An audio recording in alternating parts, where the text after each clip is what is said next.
Hello everybody and welcome to the channel. So in today's video, I do want to update everyone here regarding Messi's transfer to PSG. I know that this is probably one of the most worst things to talk about in today's times because the last thing that we do want to talk about is about Messi leaving FC Barcelona to go to a different team. But we do have some brand new details regarding this player and his move to this club. And then later in the video, we're also going to be talking about Collado and Moriba, two players coming from the academy of FC Barcelona, and their future is starting to look clear by the day. And then lastly, we're going to be talking about the meeting that went on between Florentino Perez, Joan Laporta, and Andre Agnelli, who are the presidents of Juventus, Real Madrid, and FC Barcelona. But first, we are going to be talking about the transfer of Lionel Messi, which is going to be taking the majority of this video. So as of today, there is currently negotiations going on between the lawyers of Messi and PSG. There's only minor details being discussed within these two parties. I just do not see any major details being discussed. All of that has been done from the very beginning of the announcement of Joan Laporta saying that they cannot afford a player like Lionel Messi. I do believe that PSG was ready, PSG was set, and was expecting Messi to leave FC Barcelona since last year. They were always ready for this transfer, which is why we are seeing this transfer accelerate extremely fast. But now it says here, coming from a source from Paris, he has stated Messi has chosen PSG as his next destination. Discussions are on over a 2-year deal plus one optional year to continue, and PSG are trying to close it over the weekend. Jorge Messi will be meeting with PSG within the coming hours or days. So as we can see here, it's a very similar deal to what we have seen with FC Barcelona. Barcelona wanted to give Lionel Messi a 2-year deal plus a one optional year. Now after that, we did hear that Barcelona and Messi wanted to agree to a 5-year deal, but you can see that there is consistency with a deal consisting of 2 years plus one optional year. And I do believe that this is a deal that does suit Messi the most because look, he's 34 years old. We understand that he is in a very high level. Currently he is in a high level. He can still be very competitive in European football, but right now he is monitoring his physicality and taking it season by season. Is he ready to take on this season for another 6 to 7 to 8 months? And one of my biggest questions is going to be this: if Messi ends up going to PSG and it is a complete deal and he continues to be at a high level after those 2 years are over, is he going to be continuing at PSG? Because look, I understand that if Messi stayed at Barcelona and he stayed there after 2 years, I would understand him making a push to stay at Barcelona to continue to build a sporting plan where Messi can still remain in the starting 11 even at the age of 36 to 37 years old. But is he going to want to do that with PSG? Is he going to want to continue at that club, or maybe go to an MLS club, maybe make a surprising return at FC Barcelona after Barcelona's horrible years are over and they can be financially capable to bring a player like Messi in, maybe for about a year or two, very similar to what Buffon has done with Juventus. He left Juventus after 20 years, went to PSG for about a year, and then came back to the club. So we could see something very similar to that. But as of today, PSG's intentions, it is very clear. They have stated that PSG prepared to offer Messi a 3-year deal, and their intention is to have all 3 players next season, which does consist of Kylian Mbappe, Lionel Messi, and Neymar Jr. Really pay attention to what those players are. Kylian Mbappe, Messi, and Neymar Jr. in a front 3. Can you imagine a front 3 like that? It is also quite clear that PSG, they do want to have their own era on having the greatest front 3 that has ever played on the field. And again, that does consist of Messi, Neymar, and Mbappe. Can you imagine Messi feeding 2 players like Mbappe and Neymar Jr.? Messi is going to be having and accumulating so many assists with 2 players with those type of qualities. And then you're also going to be having Paredes and Wijnaldum covering the space behind Lionel Messi. That is going to be a great thing to see for every PSG fan. But I know for a fact that for every Messi fan, for every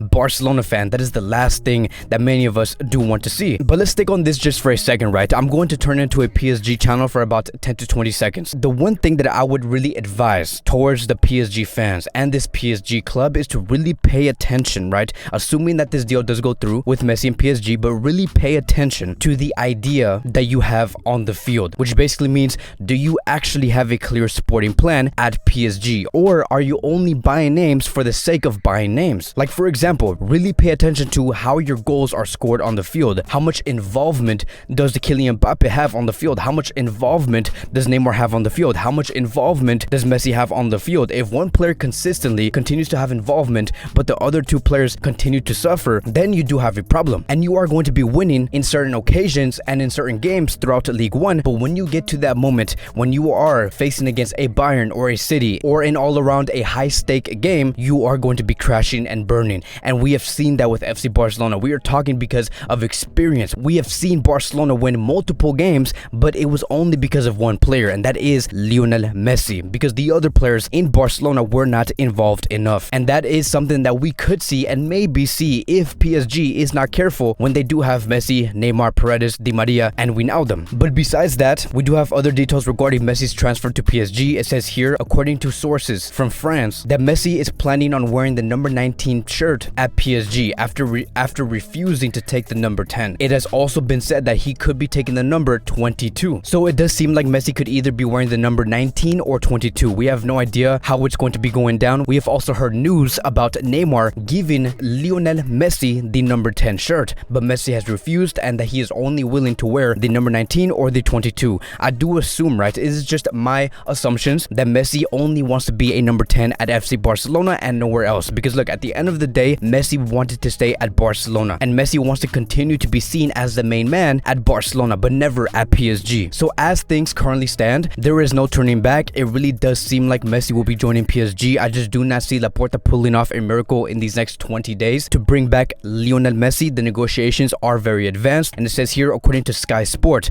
the countdown for Messi to PSG, it has begun. Negotiations between Messi and his lawyers and the PSG side are in the final stretch, and there is going to be a contract with 2 years plus 1 optional year. PSG are finalizing the final details. So these are the latest details regarding Messi to PSG. Any new details regarding this transfer, we are going to be talking about it here in this YouTube channel. Now I do want to move on towards two Barcelona B players, which is Moriba and Alex Collado. Now before, we have talked about Collado leaving to a different club and that Moriba was going to be staying at Barcelona. That has always been the idea. Many of us were thinking it was going to go in this way for the past 5 to 6 months, but as of late, in the past 48 hours, we have seen the exact reverse, and I have a feeling that the only reason why things are changing for these two players, it has to do with something with the Messi factor, and I'm going to be explaining why I'm saying this. But it says here, according to Ferran Martinez, starting with Moriba, Barcelona have already ruled out renewing Moriba's contract. They hope an offer comes in over the coming weeks so that he can be sold. If nothing goes wrong, Moriba is expected to leave immediately. So we have heard reports about the Moriba rumors stating that Joan Laporta and Mateu Lemán gave Moriba and the lawyers a deadline to renew the contract with FC Barcelona, which was on August 8th. And August 8th does come in about 12 hours. And ever since Moriba was given that contract, which was about 4 to 5 to 6 weeks ago, the agent has never contacted FC Barcelona since then. And that has been a very big warning sign from the perspective of Joan Laporta and Mateu Lemán, because they were questioning, what is going on? We have given you a proposal. Are you going to respond back? Do you want to renew with FC Barcelona? And if not, at least inform us that you want to do this. So it is clear that the agent and the lawyers of Moriba, their intentions is to have their player to leave FC Barcelona as soon as possible. And Joan Laporta has made it very clear during a presentation where he has said that we cannot continue to have cases like Moriba to nurture a player from the age of 8 to the age of 20 years old or 21 or 22 only to have them come into the first team and demand a high wage. Or we cannot allow players to pump out as much money away from us, and if not, they will go away for free. So Joan Laporta was very real in that presentation, and he does not want to repeat that. And so if Moriba continues to stand the way that he is standing, then he could be leaving FC Barcelona for around 15 to 20 million euros, and there has been other reports stating that he could be leaving for 25 to 30 million euros. Now looking at these two price tags, these are two very different price tags with huge margins. If Moriba were to leave, knowing that he is very young, his contract is still running, I could see why it could be 25 to 30 million euros. But then again, we also have to realize that he has not received a lot of minutes in the past 8 months. He is also still considered as a Barcelona B player. He was not fully promoted yet, and so we could also see that he might be worth around 15 to 20 million euros. So it could go either way. It really depends on how the club does see this player. But this is a player where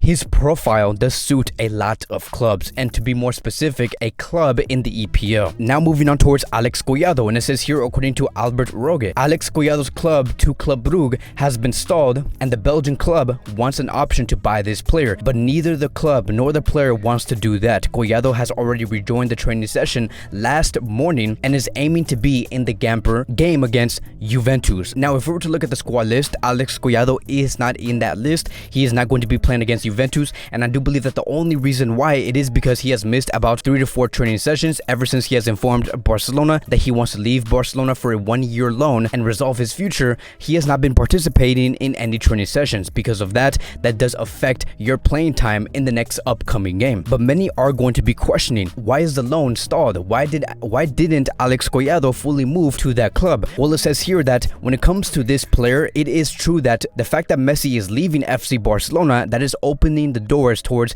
his continuity for the next season. But it's all going to depend on whether or not Ronald Koeman decides to count on this player. If he doesn't, he'll 100% leave on loan to Club Brugge. Now, here's the thing. When it comes to Koeman counting on this player, the only reason why Ronald Koeman did not count on Alex Collado is because he saw that there were players in that right-wing position consisting of Messi, Neymar, Dembele, and it did seem like Collado was not going to be receiving a lot of minutes. But now seeing that Messi could be on his way out, Collado no longer has to face a player that looks immovable, which was Lionel Messi. Now he's going to be facing players that is in his position, which is Neymar and Dembele, two players who are also fighting for a position and they're fighting for minutes. As a matter of fact, Neymar and Dembele are not even coming from the academy. Alex Collado is, and Alex Collado has that advantage for himself. And so this is some huge news. It is a big opportunity for Alex Collado to really claim a spot within the starting 11. And I do assume that if everything goes right for this player, if Alex